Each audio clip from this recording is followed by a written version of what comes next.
自从它出现以后，有着低空霸主之称的武装直升机彻底沦为移动标靶。千里之外的4代战机也纷纷现出原形，让战场不再静态，远处变得清晰。它就是美军 E3 空中预警机。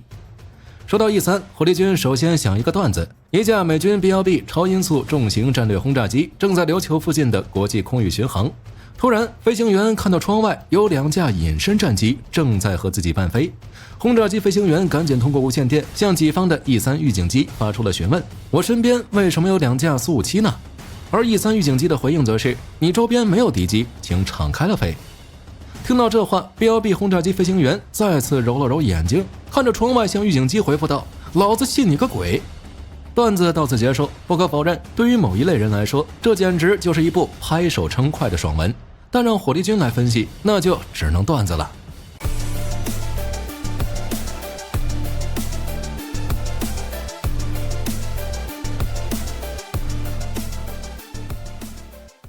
对于这种空中偶遇事件，我们可以这样复盘：2架 B-1B 轰炸机在模糊海域上空进行威慑飞行，同时美军空中预警机也在相关空域进行警戒， F-22 或者 F-35 隐形战机大概率也在。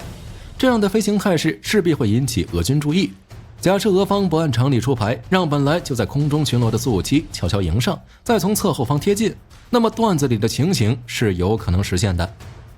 B-1B 轰炸机虽然火力很强，但毕竟它只是常规重型轰炸机，隐身设计并不突出，被苏57发现并跟踪属于正常。但美国空军预警机一直没发现苏57，这就不太可能了。E3是一架搭载着 12.3 吨专业设备，扫描范围超 11.5 平方的大型预警机，机长 46.61 米，高 12.6 米，翼展 44.42 米，重73480公斤，最大起飞重量157,397公斤，搭载 4T33P 涡发动机，推行速行500米，单次航行达7400公里。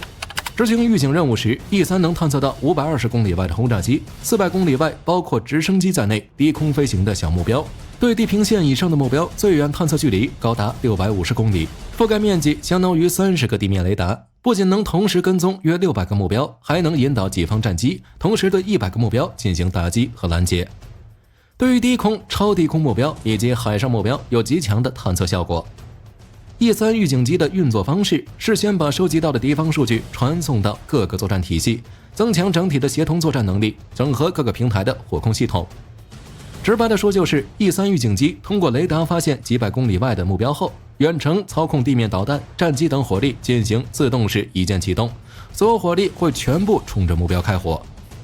E3 预警机装有哈默公司研制的敌我识别系统，一次扫描能询问200个以上装有识别码的空中、海上或陆上单元。它的巡航高度一般都在9000米上下，不仅能随时给空中警戒和控制系统指挥官提供完整的陆海空力量配置数据，还能根据战场变化随时部署飞行，在战场上属于绝对指挥官。E3装有2套德尔科公司的多玛瑙系统，诺斯罗普公司的 A9 奥米加导航设备和瑞安公司的 APN200 多普勒导航仪，整体设备相当于30套地面雷达基站。通常地面上的大型雷达所需的动力和设备，在预警机舱内也都一应俱全。要知道，在地面的时候，雷达所需要的发电机和冷却机有足够的时间，但是把这些设备塞进空间有限的飞机，那绝对是一项技术活。尺寸可以变小，但性能不能打折。外部的天线罩也是，不仅要足够坚固稳定，能承受风、震动和高温带来的潜在危险，还要允许无线电波顺利穿过。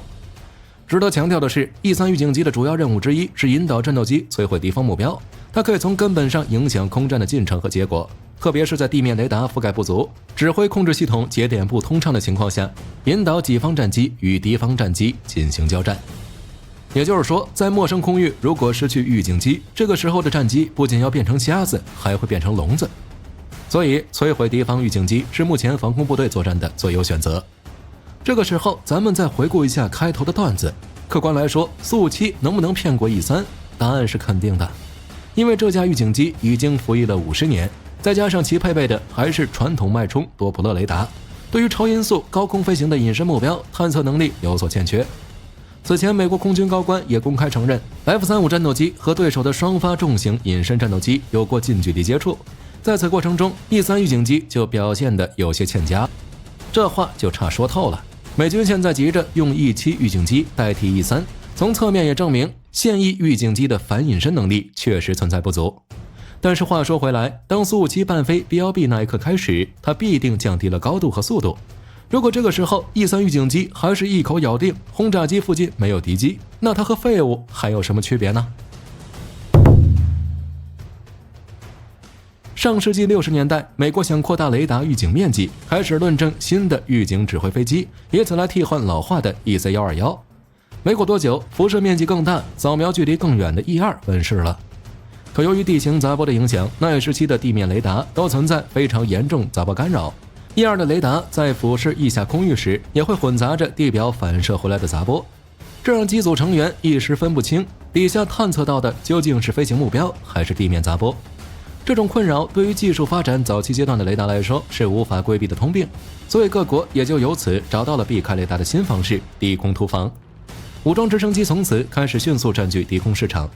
其实，无论是火力输出还是对地面的持续增援，武装直升机都比不上攻击机。比如美军的 A10有助，但直升机可以低飞躲开雷达，这一优势却是攻击机无法替代的。在海湾以及伊拉克战争中，美军的眼镜蛇、阿帕奇都让敌方的地面部队饱受摧残。在相当长的一段时间，以直升机为主要手段的低空突防就成了战争中规避雷达探测的最佳突防手段。直到 E3 出现，低空突防的漏洞被彻底堵上。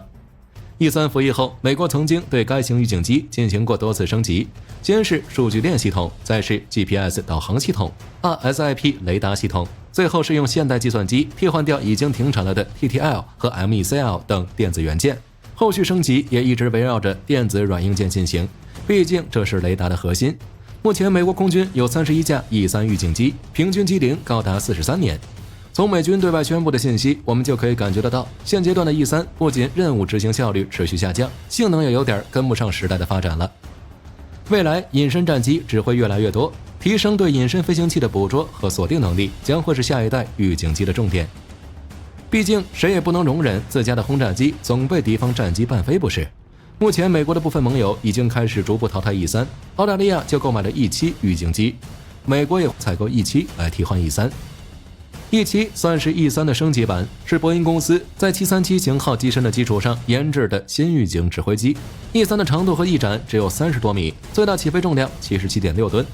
虽然说电子雷达技术的发展能把相关部件做得更小，但大机体肯定有更好的改装和发展潜力。这或许就是美军一直没有替换 E3的原因之一。美军需要迭代产品的出现。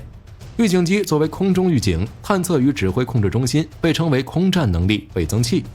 第一代预警机将雷达搬上了天，从此克服地波影响，实现了探测距离的倍增。第二代预警机将指挥控制搬上了天，提升指挥通信效率，实现了空中杀伤电的快速闭合。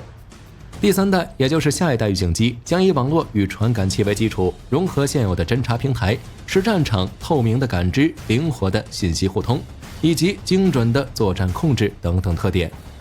在这一趋势下，美国空军下一代预警机势必会朝着任务多元化、部件分布式智能化方向发展。对于这些需求，E7预警机通通无法满足。新的预警机项目大概率也是由波音公司负责，保守估计，美军大约需要40架新预警机，从开始到量产至少10年的时间。